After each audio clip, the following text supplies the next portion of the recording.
So, ayan. Nagsaing na ako guys. Magpipito lang ako ng isda ngayon para sa lunch. So, for now, magdagdag na tayo ng para sa salata.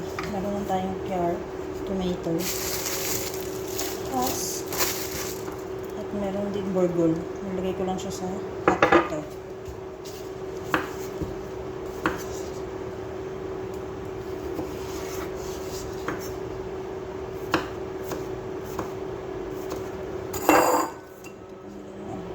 Order siya ng isda guys. So, parang palagi na lang kaming manok.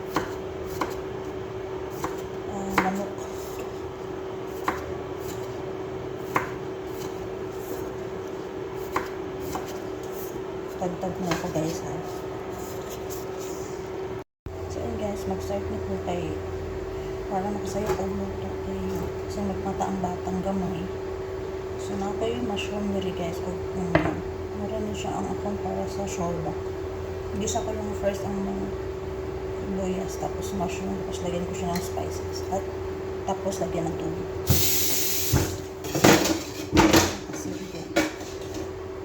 Tapos pag nakulo na siya, at lumambot na yung mushroom, blend natin. So, nagpakulo ko ng itlog guys, para sa agahan ko. Mag-aagahan ako 11:55 na. So, ayan. Unahin natin itong sibuyas.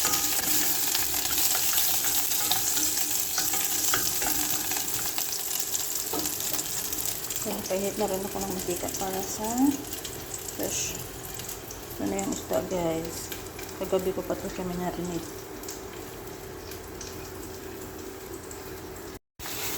So, ayan guys, nilagay ko ng mushroom. Tapos naglagay lang muna ako ng salt at saka black pepper.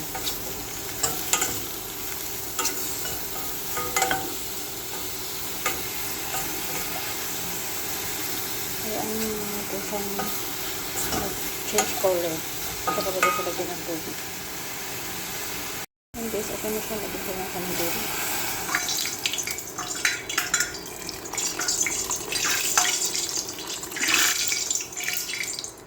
Guys, init na yung lalipad na yung mantika at saka kalha.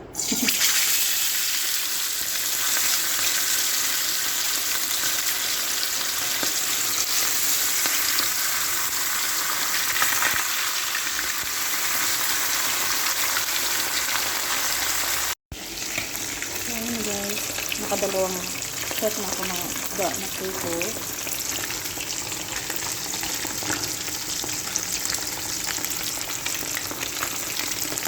Naluto na pala yung kanan ko guys.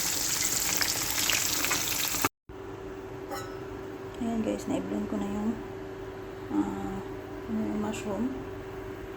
Nag-stop ako ng luto ulit kasi punta ako sa baby. So, ayan. Guys, okay na ang karba. Lipat na natin siya sa harara. Bismillah. Ayan guys. Set lang natin. So guys, malamig na yung burger. I-add na natin siya sa salata.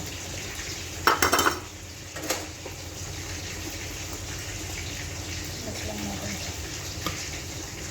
Tapos ang sauce naman ito is olive oil, lemon. Kung meron kayong dips roman. Okay. Tsaka dapat meron din almond sa ibabaw nito. At roman na fresh roman.